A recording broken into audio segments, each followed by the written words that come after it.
Alright, so first things first, I've made the UI for the health bar, alright, and I've imported into Unity and it looks like this. This is the canvas that we have right here, alright, and in the canvas we basically have the slider, okay, so this thing is a slider, alright, and this slider has the icon which I rendered out from the Blender, okay, and then after that for the enemy as well I made a canvas system. Wait a minute, that's the model, not the one we need to show.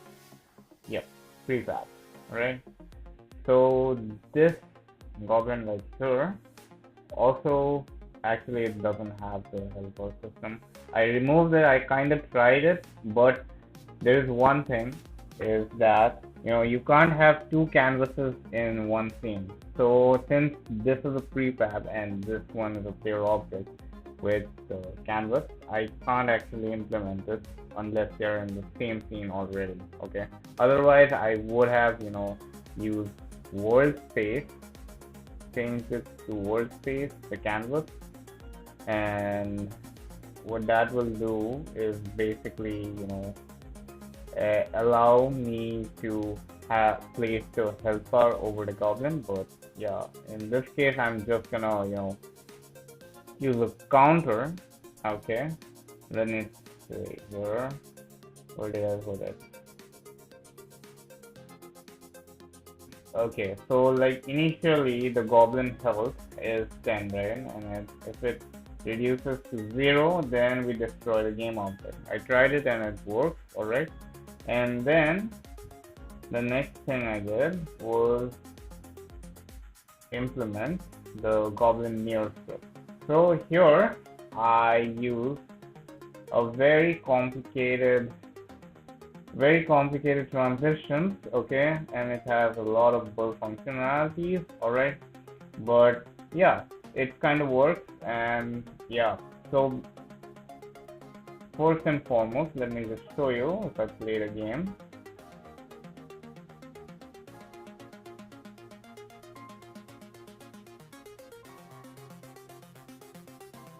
It's taking a while.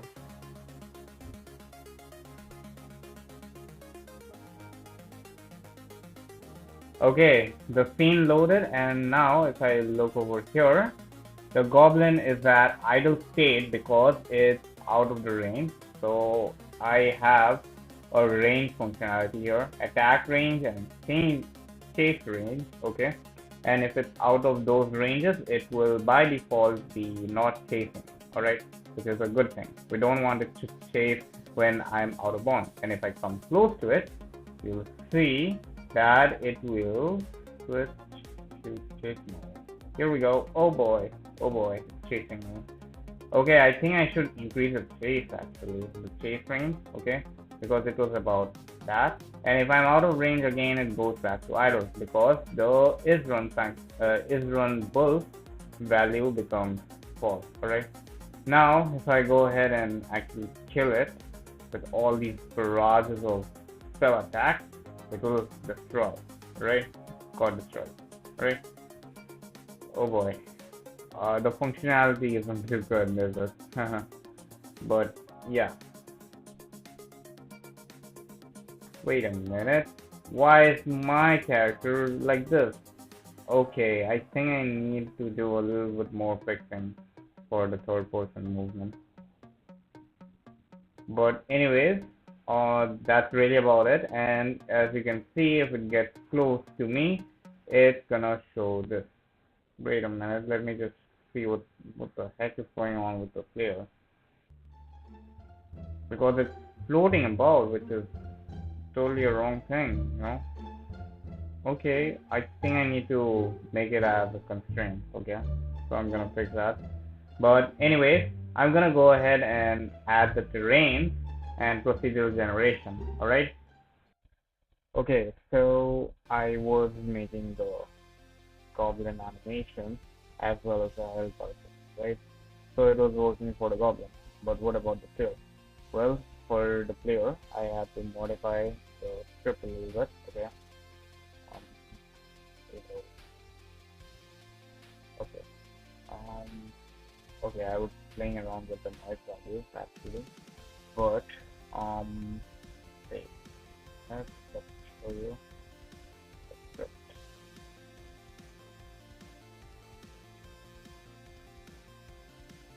So here in the damage, I won't be using this at all, okay, because I'm gonna be checking from the goblin side, okay. So let me just open up the show you the goblin prefab here.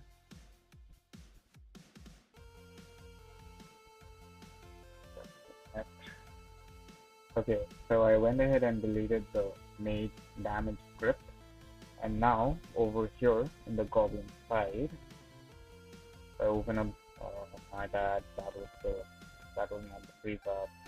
Here it is. Okay, so I have this box collider on the club.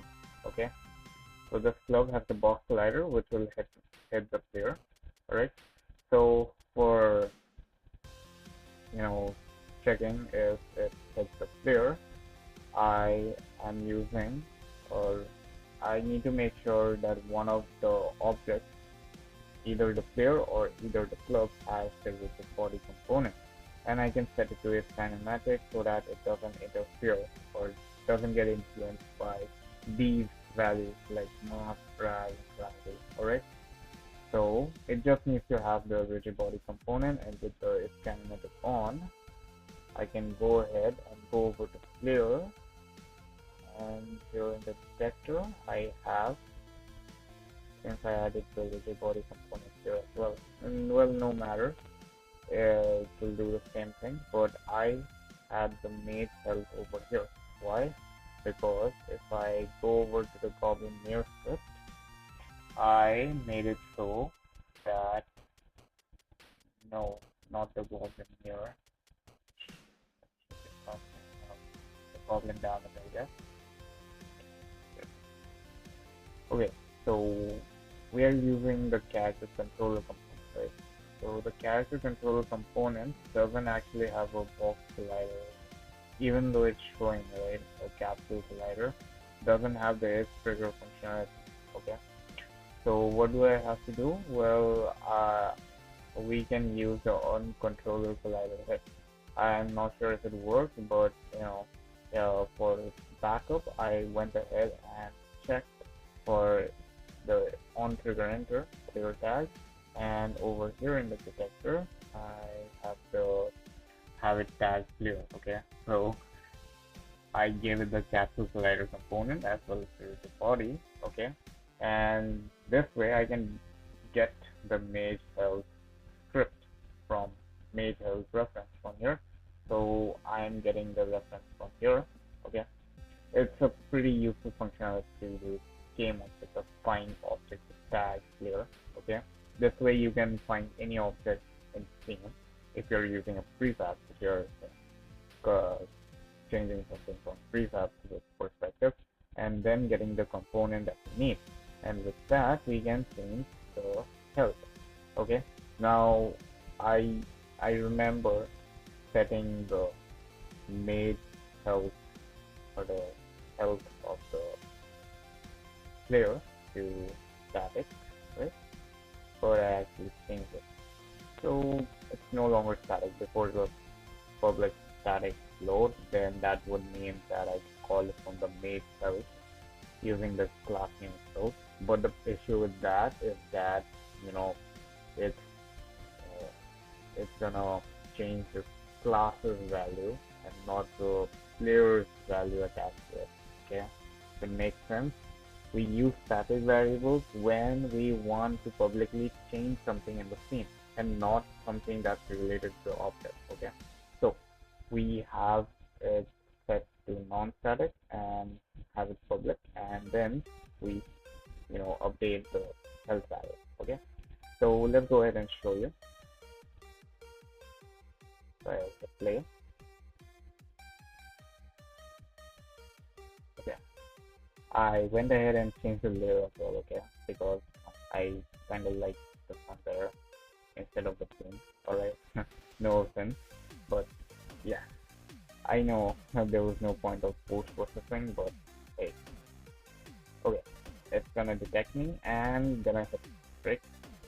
Okay, now what the heck is going on? Why isn't it actually working? It was working before though.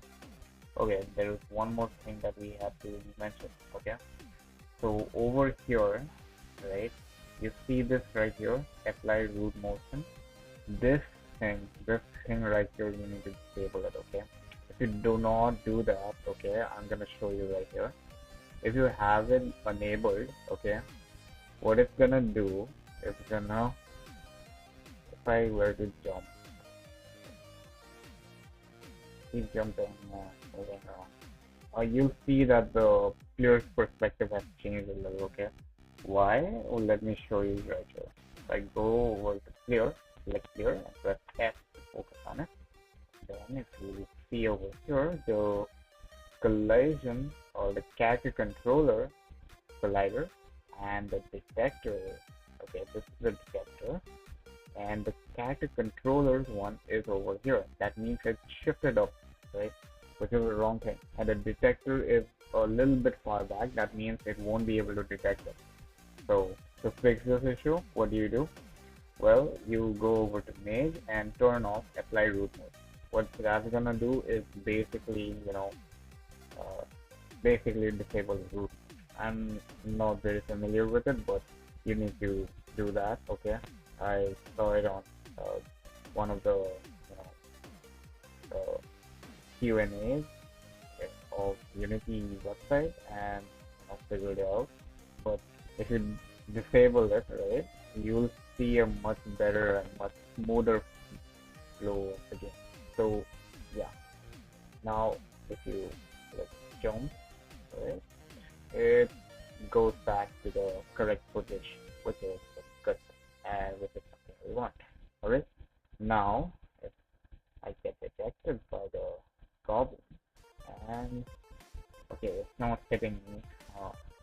Oh gosh, I guess I really have a long way to go in terms of actually programming it. But if you actually jump, then it's gonna trigger it, and jump again. Coming towards me and hitting me. Okay. Wow, not working still. Let's check the tail again. Yeah, this time it's actually showing correctly though. Let me see what's going on.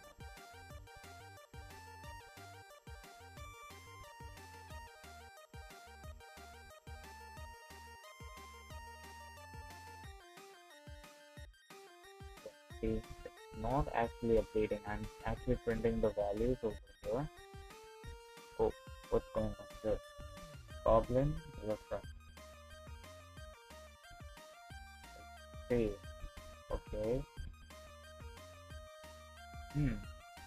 That means on trigger.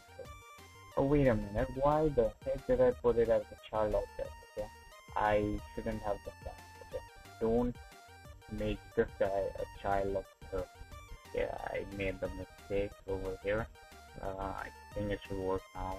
Okay, I shouldn't keep it as a child object of the message though, because that's not exactly detected.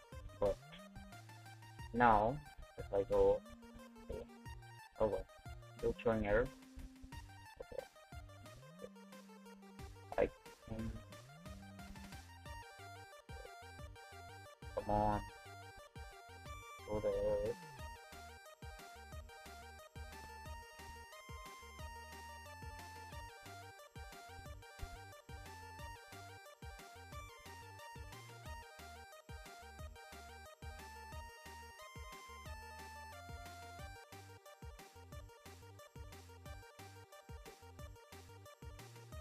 Okay, it says object reference not set to instance.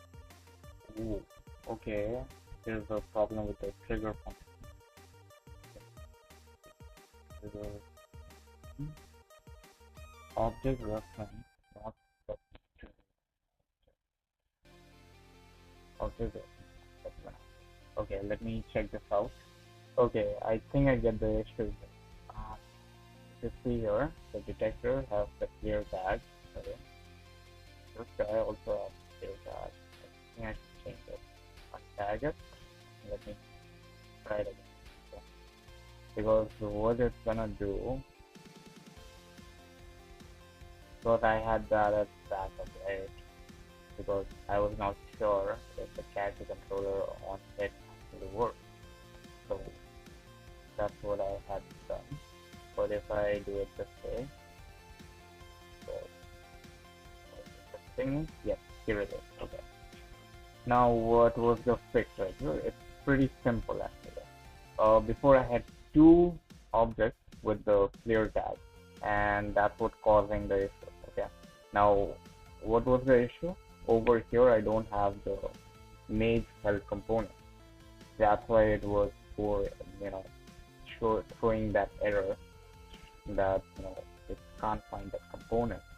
But over here I have the Mage health, but since it's detecting this object first, the parent object, and then the child object is detected, it's gonna throw that error and not update the health. So there you go.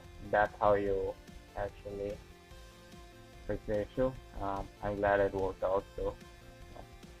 But yeah, that's I'm gonna go ahead and make the terrain. I was learning the terrain generation from Sebastian Lee, and yeah, it is kind of hard, but I have to actually learn it to complete this jam, otherwise it won't be a procedural generated game. Okay, but I'll do my best to complete this. Alright, so anyways, that's about it for this devlog, and I'll see you guys on the next one.